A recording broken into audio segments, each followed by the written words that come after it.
Bang Andi ya, Bang siapa? Bang Andi ini ya. Iya, iya, ya, hadir Bang. Silakan apa yang ingin dipertanyakan di sini sudah hadir juga Ustadz Juma ini.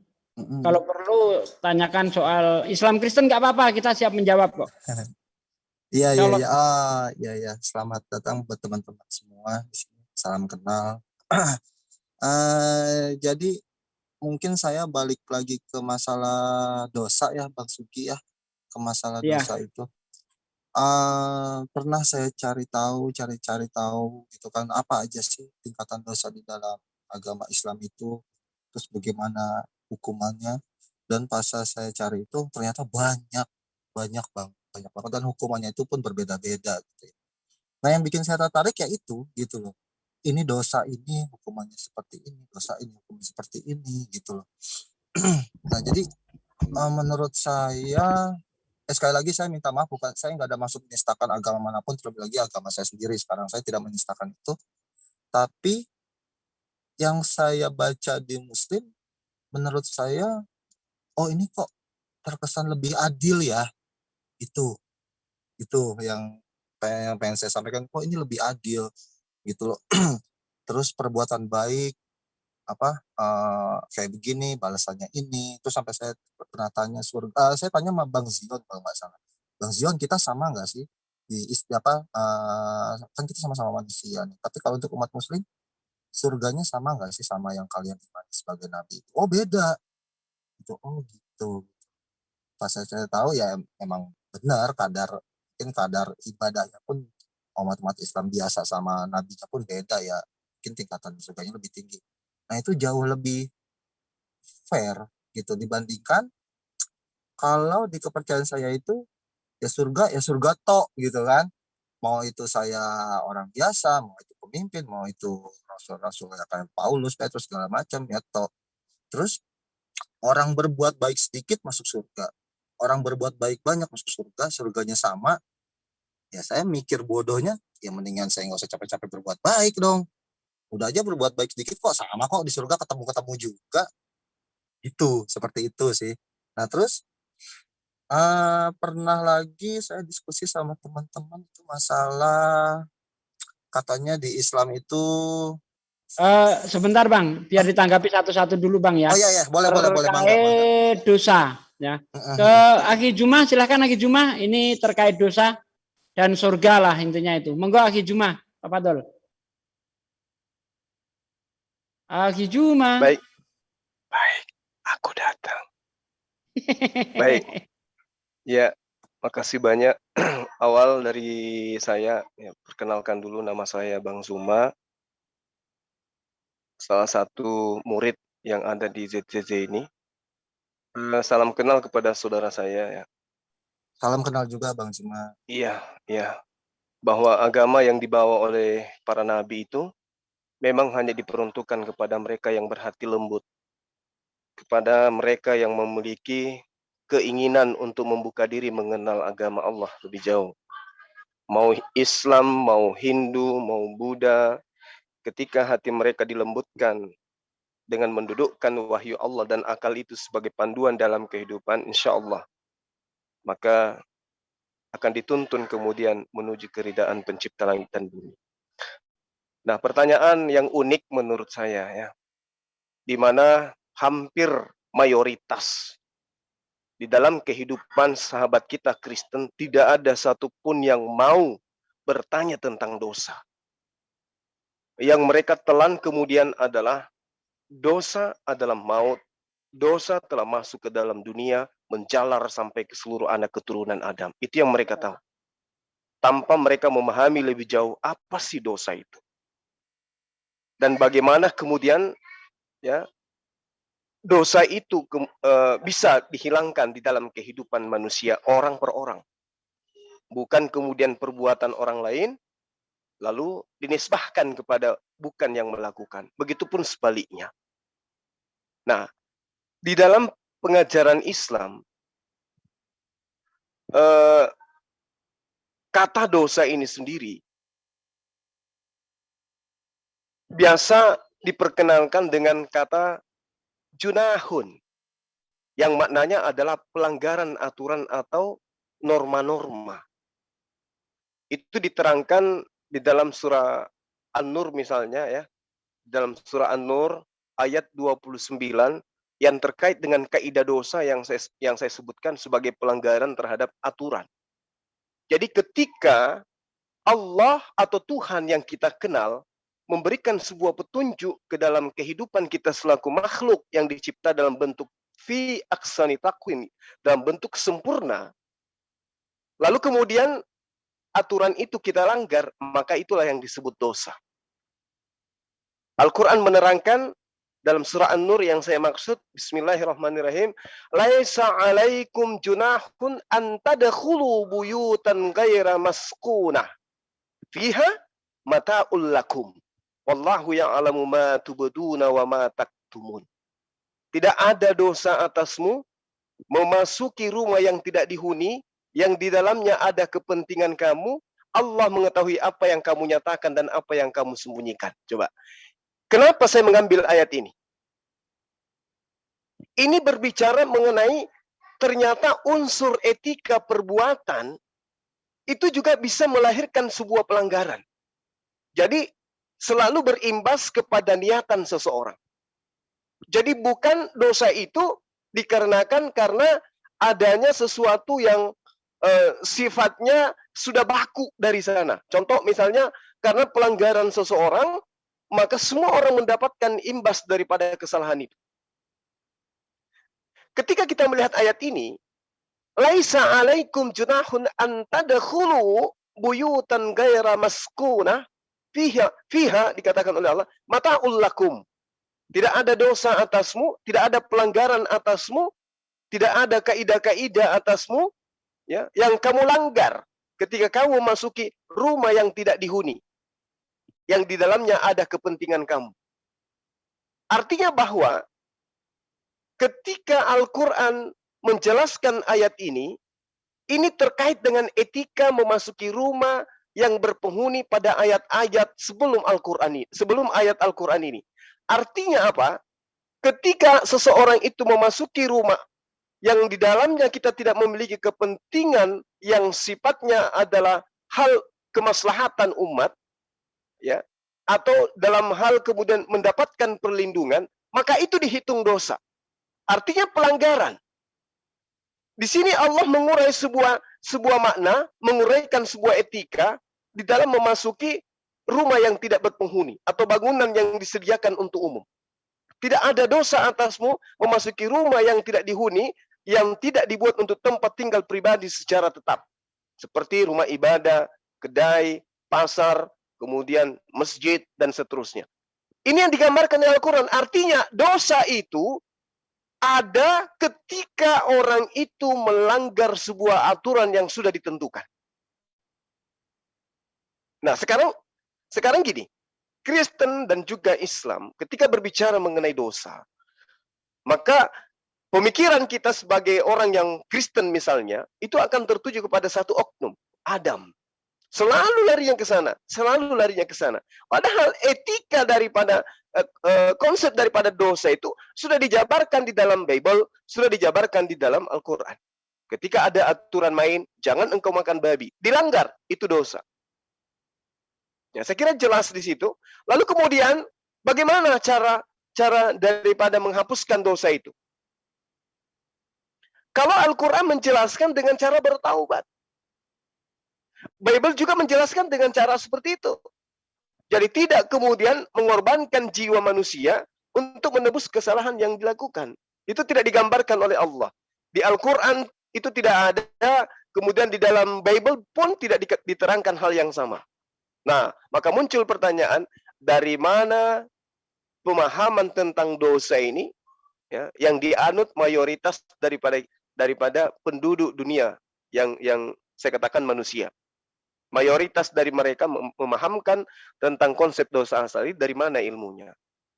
Nah, di Islam Anda melakukan pelanggaran, kemudian Anda bertaubat, Anda menyesali perbuatan itu, selama itu bukan kemusyrikan dan kemunafikan, maka Allah menerima daripada taubat orang tersebut.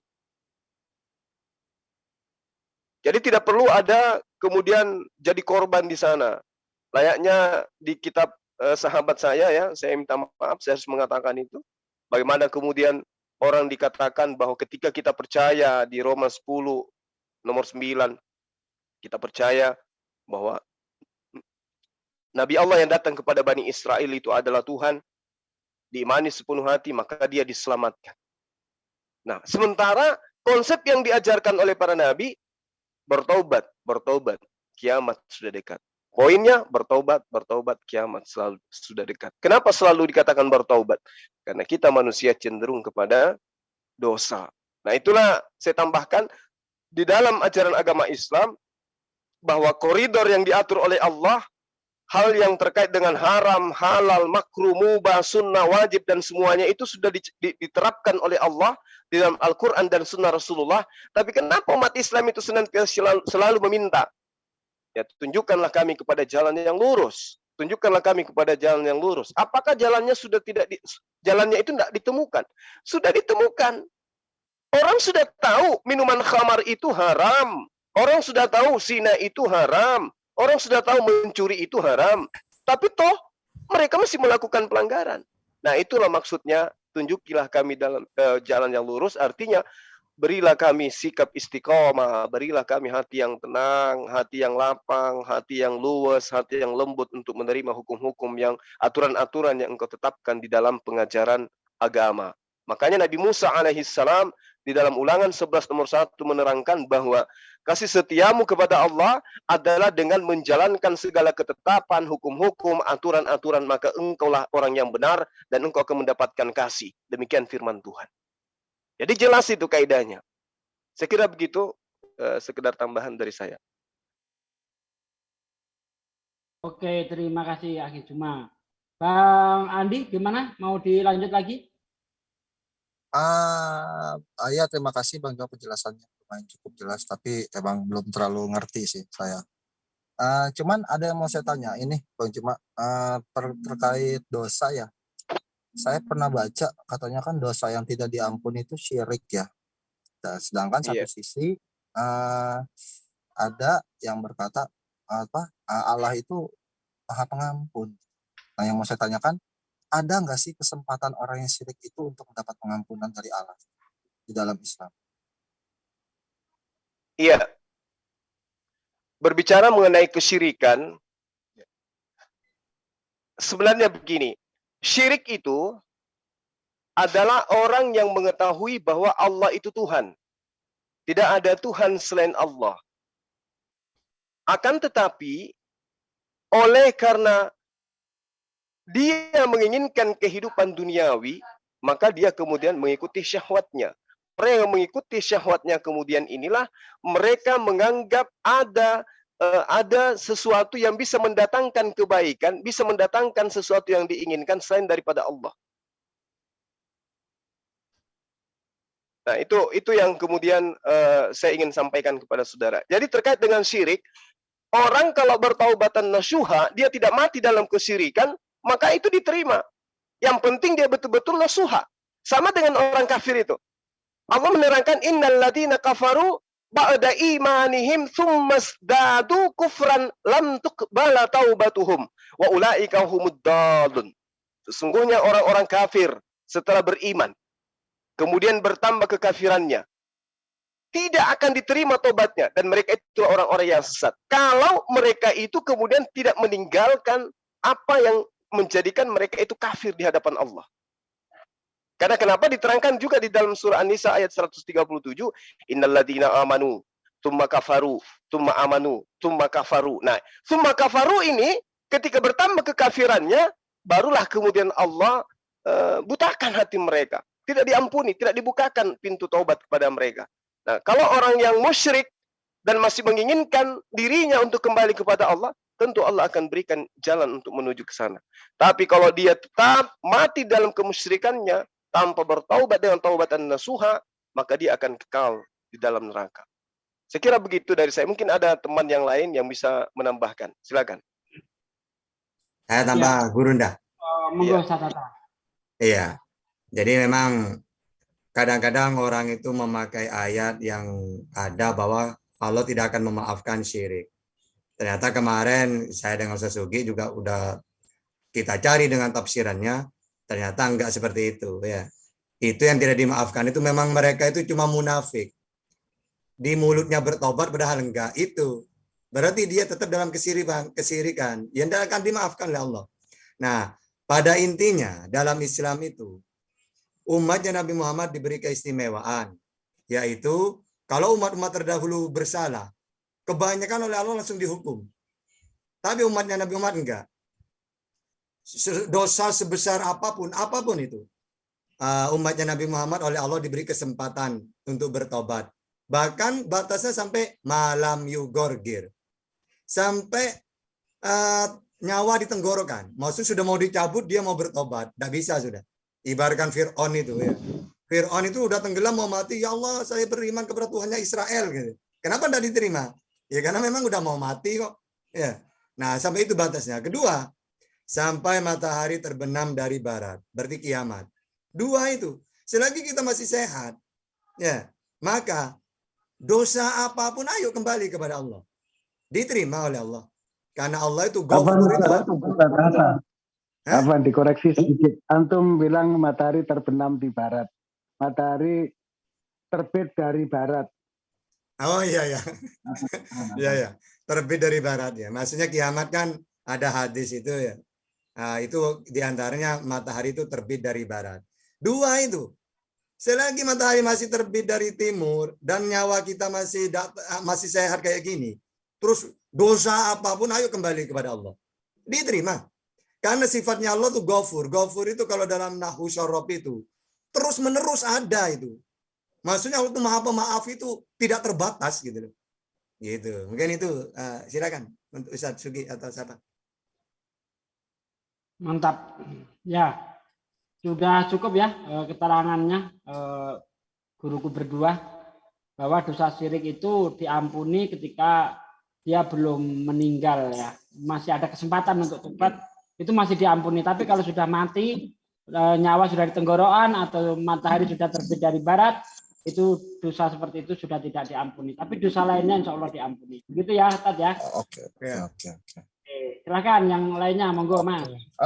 Bang Sugi, maaf, aku potong sedikit. Halo, Mas Sugi. Ya, lanjut. Oh iya. Kalau untuk masalah dosa, sedikit banyaknya, iya aku setuju. Karena dari yang aku baca juga di Yakobus 4 ayat 8 ya, itu kan disebut mendekatlah kepada Allah dan Ia akan mendekat kepadamu. Tahirkanlah tanganmu, hai kamu orang-orang berdosa, dan sucikanlah hatimu, hai kamu yang mendua hati. Bisa digaris besarkan itu tobat ya, gitu loh. Itu aku sangat setuju. Nah terus ada satu hal lagi, satu poin, satu hal yang menarik gini. Ini udah beda bahasan lagi, aku tanya tentang masalah rezeki ya, Bang Sugi ya. Yang menarik dari Islam itu, aku pernah baca seperti ini. Nanti gitu saat di akhirat itu kan kalau bisa jangan yang sudah Anda setujui. Tanya soal Islam yang masih membuat Anda ragu. Iya ini. Saya mau tanya yang masalah ini. Masalah rezeki. Ya. Nah, rezeki itu kan katanya di Islam itu ditanya ya, awalnya dari mana, dihabiskan kemana gitu ya. Sedangkan ya, itu di konsep kami itu nggak ada. Ya. Nah, saya mau tanya, misalkan saya dapat rezeki katakanlah dari uang sogokan. Nah, terus tapi saya habiskan ya untuk misalnya ya kasih orang-orang miskin. Itu bagaimana hukumnya di Islam? Kalau seperti itu. Oke, pertanyaannya bagaimana kalau kita dapat rezeki dari barang haram?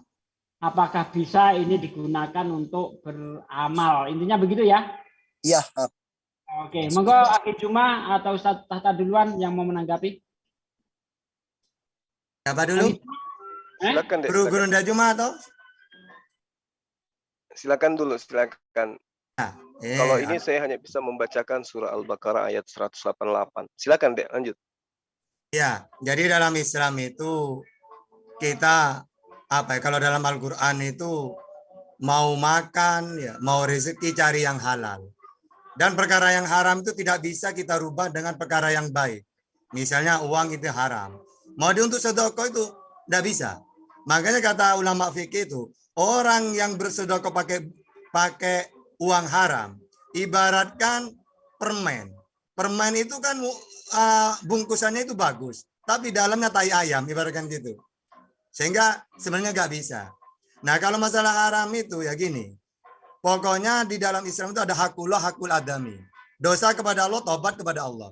Kalau uang haram melalui korupsi atau mencuri apa, itu haknya adami itu.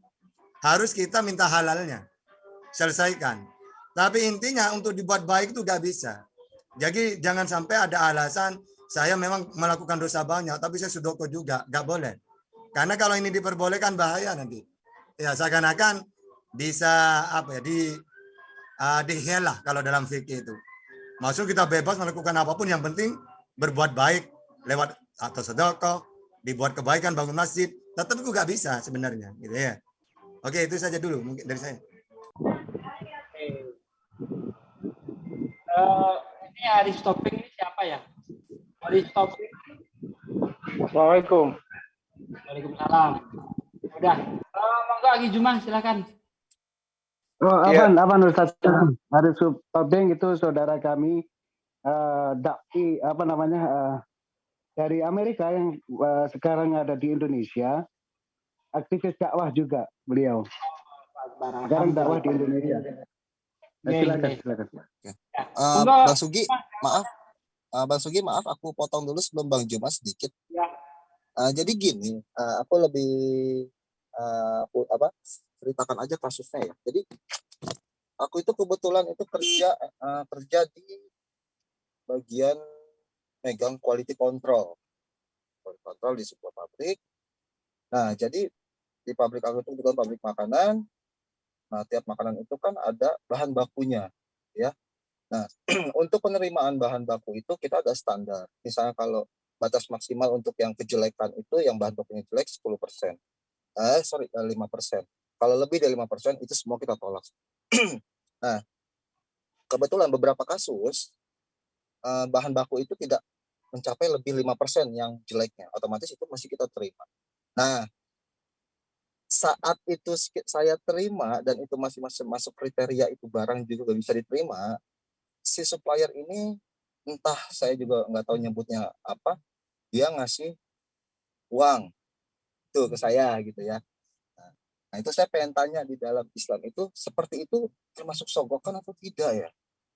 Karena emang itu juga tidak melanggar, terkecuali itu rusaknya lebih dari 5%, dan itu saya menutupi, saya minta uang biar agar itu barang masuk, it's okay, itu namanya sogok. Cuman gimana ya, saya nerimanya itu sebagai apa ya gitu, uang apa gitu, maksudnya buruk Itu atau enggak gitu. Uang bisa diterima enggak?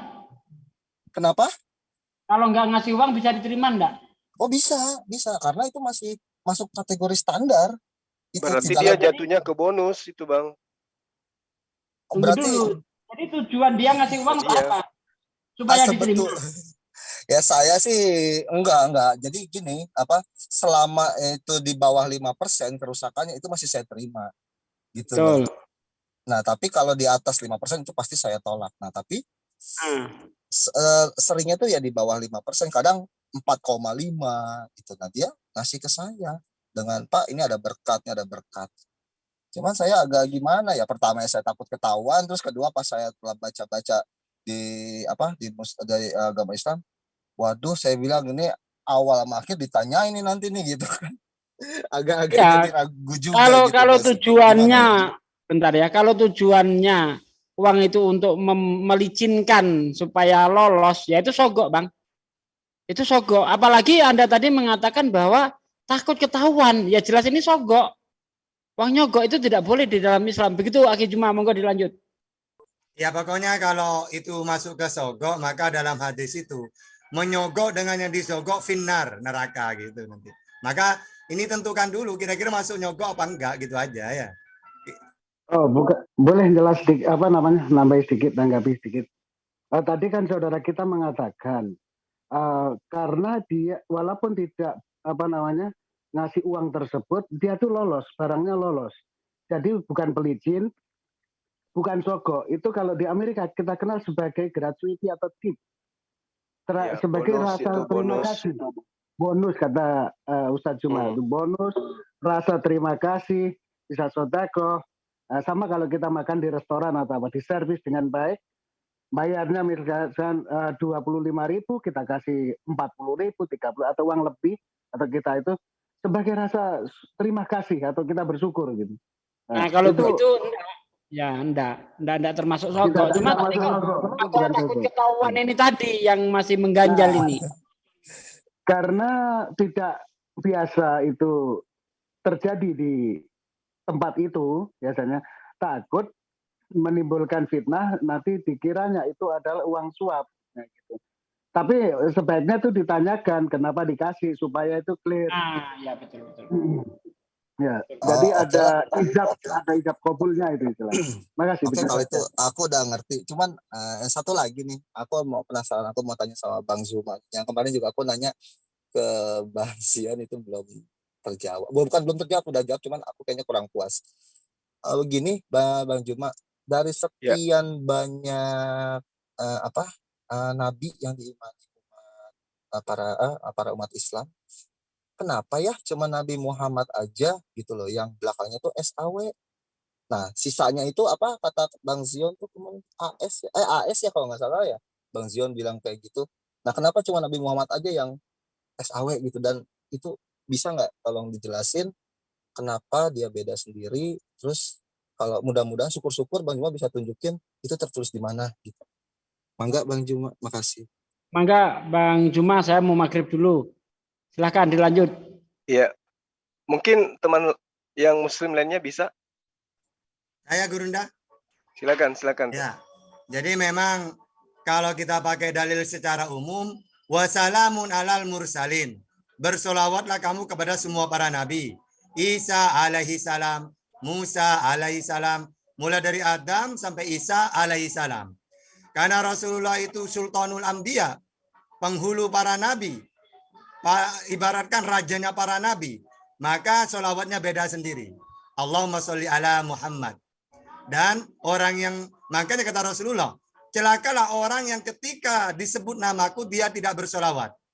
Makanya kekhususan Rasulullah itu memang Allahumma sholli ala Muhammad. Maka nanti Allahumma sholli wa sallim alaih, gitu solawatnya. Dan juga keistimewaannya, innallaha wa malaikatahu yusholluna ala nabi ya ayyuhalladzina amanu shollu alaihi wa sallimu taslima. Itu bonus dari Allah. Karena kenapa kok beda? Intinya satu, karena dia rajanya para nabi, sehingga tidak disamakan selawatnya dengan nabi-nabi yang lain. Gitu yang saya ketahui gitu. Silakan. Ya. Saya tambahkan boleh ya? Silakan Bang Juma. Oke, jadi gini sahabat saya. Al-Quran itu menjelaskan tentang perjanjian Allah dengan para nabi di alam praeksistensi. Jadi kita manusia ini itu ada alam praeksistensi, alam ruh namanya. Al-Quran menerangkan begini, Bismillahirrahmanirrahim. Wa iz ahazallahu mitsaqa nabiyyin lama ataitukum min kitab wa hikmah tsumma ja'akum rasul musaddiqan lima ma'akum latu'minunna bih wa latansurunnah qala aqrartum wa hazastum ya ala dzalikum isri qalu uqrarna qala fashhadu wa ana ma'akum minasyahidin. Nah, Allah mengingatkan, dia mengatakan begini, wa iz ahazallah, dan ingatlah ketika Allah mengambil perjanjian dari para nabi. Jadi seluruh nabi itu diambil perjanjiannya. Sungguh apa saja yang aku berikan kepadamu berupa kitab dan hikmah, kemudian datang kepadamu seorang rasul yang membenarkan apa yang ada padamu, niscaya kamu akan sungguh-sungguh beriman kepadanya dan menolongnya. Apakah kalian akan sungguh-sungguh beriman dan akan menolongnya? Nah, Allah berfirman, apakah kamu mengakui dan menerima perjanjianku terhadap yang demikian itu? Mereka kemudian menjawab, kami mengakui. Allah berfirman, kalau begitu saksikanlah wahai para nabi, dan aku menjadi saksi bersama dengan kalian. Ini menceritakan tentang apa? Tentang kerasulan baginda Rasulullah Muhammad sallallahu alaihi wasallam. Jadi para nabi itu telah bersaksi tentang Rasulullah. Para nabi itu sudah mempersaksikan akan datanya khatam nabiyyin yang akan menutup ajaran para nabi. Nah, makanya seperti yang diterangkan oleh Adinda Catah barusan, bahwa memang para malaikat itu memberikan pujian kepada baginda Rasulullah Muhammad SAW. Dan juga termasuk Allah sendiri memuji.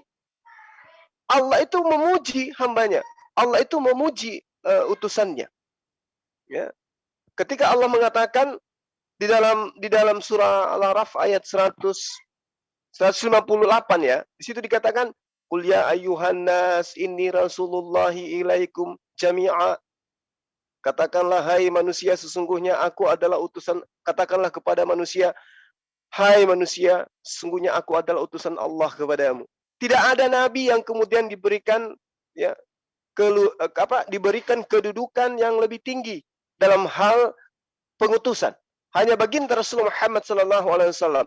Abraham untuk keturunannya, Musa untuk Bani Israel, semua termasuk Yesus hanya untuk Bani Israel. Hanya kepada baginda Rasulullah Muhammad SAW diseru, katakanlah kepada manusia, wahai Rasulullah, hai manusia, sesungguhnya aku adalah utusan Allah kepadamu. Sekira begitu, sahabat.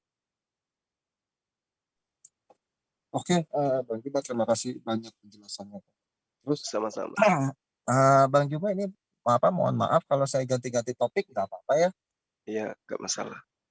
Soalnya banyak banget yang mau saya tanyain, cuma beda-beda topiknya. Yang penting saya minta kalau Bang Cuman Juma ini, Bang, saya apa ada tuh? janji sebentar dengan salah satu misionaris Jepang, itu Pak Deki ya. Mudah-mudahan dia belum masuk ya. Oh, nggak apa-apa sih. Kalau apa tadi Pak Tahta juga kalau bilang nggak apa-apa. Yang penting sih saya dijelaskan terus Iya, silakan disebutin, aja sebelum dia masuk, Pak disebutin Pendetanya. ayatnya, ayat berapa biar saya juga, soalnya sambil saya catat gitu loh. So, saya ngecek juga nantinya. Iya. Nah, terus mengenai ini, saya dapat dapat info ya mengenai Muhammad yang poligami itu seperti apa ya, bagaimana tanggapannya ya? Iya. Gitu loh. Minta tolong dijelasin, soalnya di kalangan saya itu menjadi sesuatu hal yang kurang baik gitu. Meskipun saya sudah mencoba debat, itu bukan debat sih, maksudnya silang pendapat juga di beberapa pernikahan tradisi kuno itu, saya sama sekali tidak menemukan bangsa Arab yang melakukan pertama kali poligami gitu. Yang melakukan tuh ya ada Yahudi kuno, terus Mesopotamia, terus Cina, terus Mesir, terus apalagi ya, Yunani sama Romawi gitu loh, dan terakhir Viking.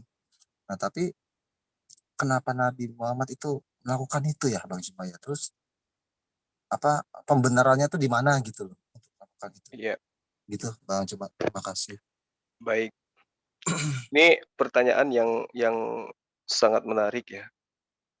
Jadi sebelum saya masuk ke sana, saya hanya ingin mengabarkan kepada saudara bahwa satu-satunya nabi yang mengajarkan cukup satu istri ya hanya baginda Rasulullah Muhammad SAW yang kemudian diterima dari pewahyuan Allah melalui malaikat Jibril dalam surah An-Nisa ayat 3. Hanya itu. Kalau di dalam kitab lain, termasuk di kitab saudara, itu tidak ditemukan adanya perintah cukup satu istri. Hanya dalam ajaran Islam lah kemudian yang menekankan bahwa cukup satu. Nah, lalu kemudian ketika Anda berbicara mengenai poligami, kita harus jujur mengakui bahwa siapapun dia, masa dulu, masa lampau, kalau dia adalah seorang raja, dia adalah seorang penguasa, maka perempuan baginya itu adalah bukan lagi dipandang sebagai sesuatu yang berharga. Nah itu. Tapi dari kalangan nabi yang ada dalam Al-Quran, mereka memang diceritakan berpoligami. Termasuk di Bible. Bahkan kalau kita menelusuri, Yesus itu berasal dari istri ketiga Nabi Daud. Makanya biasa saya kadang nakal terhadap teman-teman Kristen, saya katakan andaikan tidak ada poligami di atas muka bumi ini, maka Tuhan Anda tidak ada. Karena Maria itu berasal dari keturunan yang ibunya melakukan poligami terhadap Daud dan dia adalah istri ketiga. Nah, hikmah daripada poligami adalah ketika Rasulullah Muhammad SAW datang dan diutus kepada bangsa jahiliyah. Bangsa yang tidak memiliki kemudian kaidah-kaidah suami istri, kaidah-kaidah berumah tangga, kaidah-kaidah beristri atau menikah. Kita melihat bagaimana kemudian Rasulullah Muhammad SAW menikahi Siti Khadijah. Beliau berusia 25 tahun. Nah, hidup beliau selama kurang lebih 25 tahun itu memiliki hanya satu istri. Ini dulu, ditelaah ini dulu. Andaikan baginda Rasulullah Muhammad SAW yang hidup pada masa itu, di mana usia 17 tahun, usia 18 tahun, usia 19 tahun, adalah bangsa Arab yang biologis mereka itu adalah orang-orang yang kuat, orang-orang yang tangguh. Secara fisik mereka adalah bangsa yang kuat, menundukkan padang pasir, padang gurun. Tentu birahinya pun tinggi. Orang Arab itu. Syahwatnya itu tinggi, tidak sama seperti orang-orang Asia kebanyakan. Tapi Rasulullah Muhammad SAW, alhamdulillah, mampu kemudian menjaga syahwatnya sampai ia menikah bersama dengan janda. Itu pun yang bertaut usianya sangat jauh. Artinya, poligaminya Rasulullah bukan didasari oleh nafsu. Bukan didasari oleh syahwat. Karena secara biologis, kalau dia ada poligami karena syahwat, usia 17 tahun, pasti dia sudah memiliki istri. 18 tahun, 19 tahun, dan seterusnya, pasti sudah memiliki istri. Dan kalau pernikahannya dengan Khadijah, oleh karena syahwat, maka saya katakan secara umum, secara logika sadar, ketika dia menikahi sosok janda, baru dia tersadar ternyata syahwat itu adalah kenikmatan, maka pada saat itu juga pasti dia sudah menikah. Menikahi gadis-gadis, menikahi wanita-wanita yang lebih muda. Faktanya tidak. Beliau Rasulullah Muhammad SAW sampai usia 50 tahun tidak menduakan istrinya yang jauh lebih tua dari dirinya.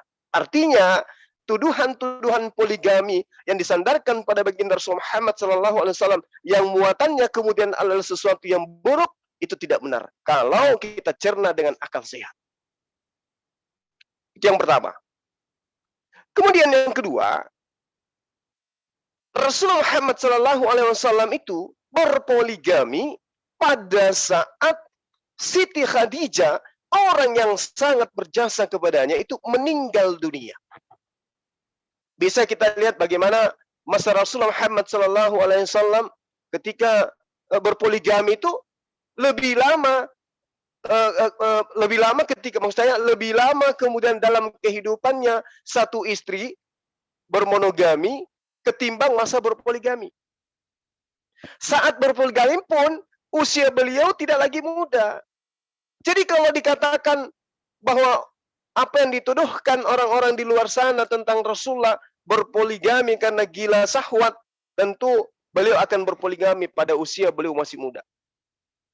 Nah, lalu kenapa kemudian beliau itu banyak istri? Kita lihat, yang diperistrikan itu adalah orang-orang tua. Bukan gadis-gadis muda. Padahal beliau adalah presiden. Dia adalah raja.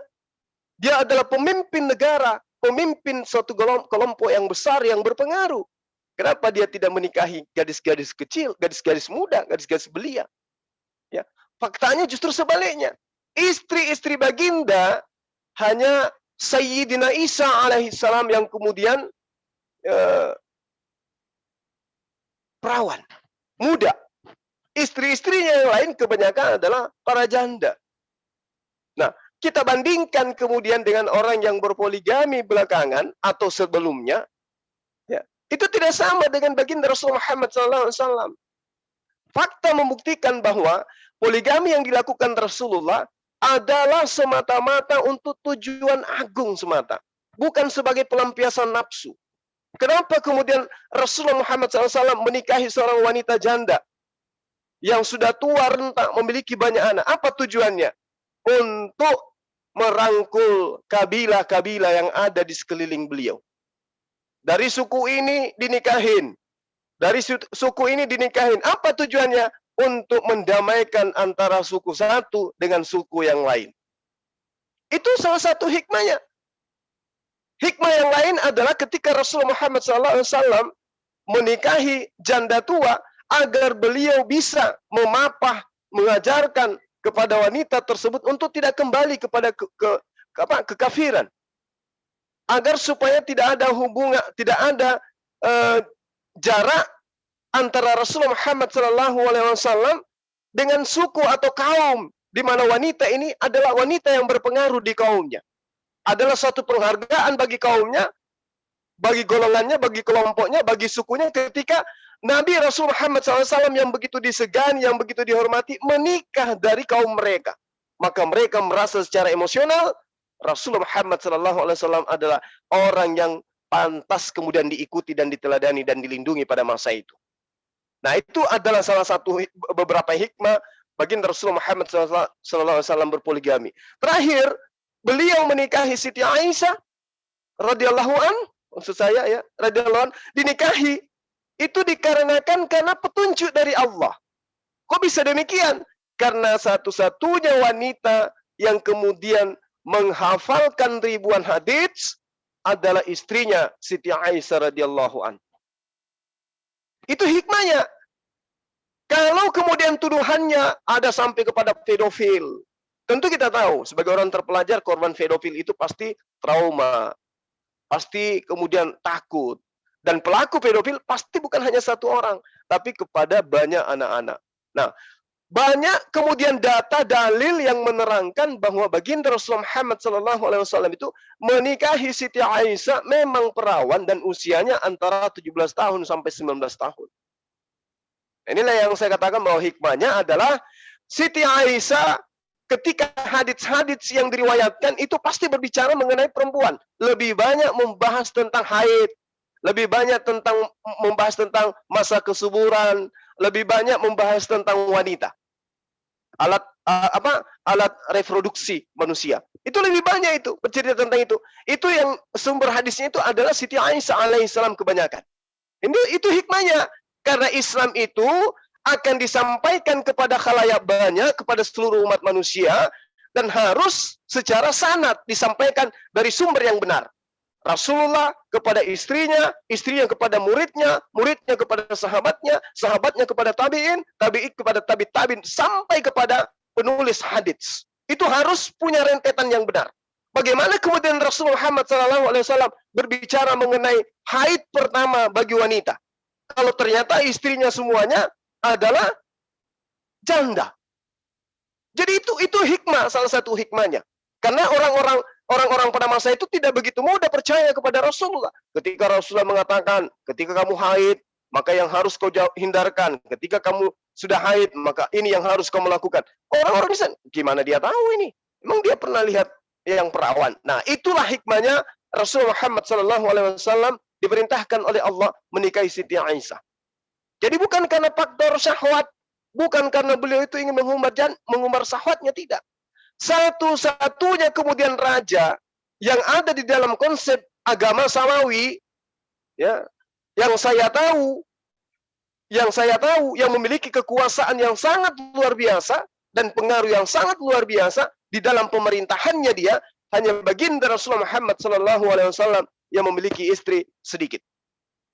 Yang lainnya yang memiliki umat besar, bangsa yang besar, dan seterusnya kekuasaan yang besar, sama seperti yang digambarkan kemudian Abraham dijanjikan sebagai bapa yang besar dan seterusnya. Itu hanya Rasulullah Muhammad SAW.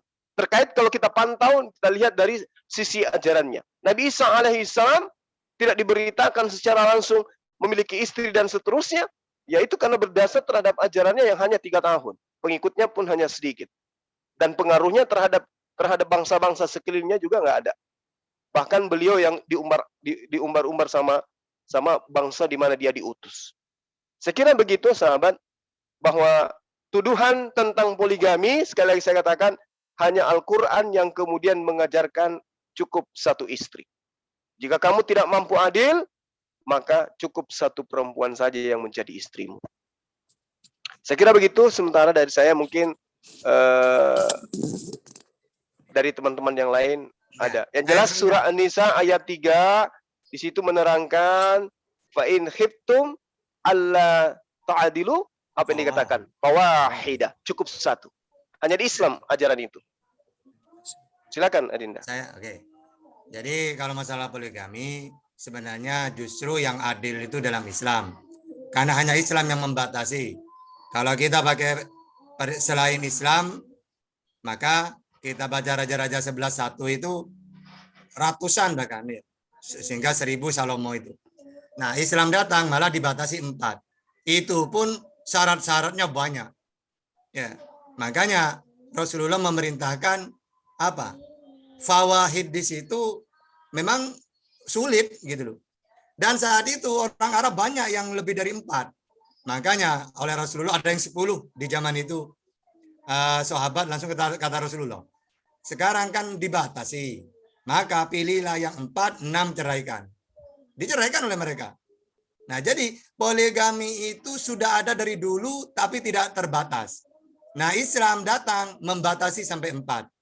Kalau masalah syarat-syaratnya sama, harus adil. Nah, terus yang terakhir saya singkat. Kenapa Rasulullah itu menikahi Siti Aisyah? Itu karena perintah Allah. Karena memang rata-rata istrinya Rasulullah itu senang ibadah. Karena sudah tua-tua.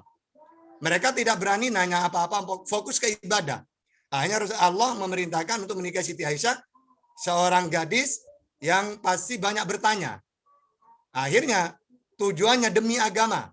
Makanya periwayat hadis terbanyak nomor 2 selain Abu Hurairah adalah Siti Aisyah yang meriwayatkan 2222 hadis. Nah, sehingga itu hadis-hadis yang penting. Karena kalau tidak ada Siti Aisyah menjadi istrinya Rasulullah, sedangkan istri-istri yang lain banyak diam ibadah. Sehingga demi hukum, demi syariat, maka Allah memerintahkan untuk menikahi Siti Aisyah. Dari Siti Aisyah lah banyak hadis-hadis yang sulit-sulit tentang rumah tangga, tentang toharoh, tentang haid. Intinya hadis yang penting-penting tidak mungkin Abu Hurairah itu yang tahu. Karena ini masalah keluarga. Ya, bagaimana hukumnya kalau orang haid itu? Apakah boleh?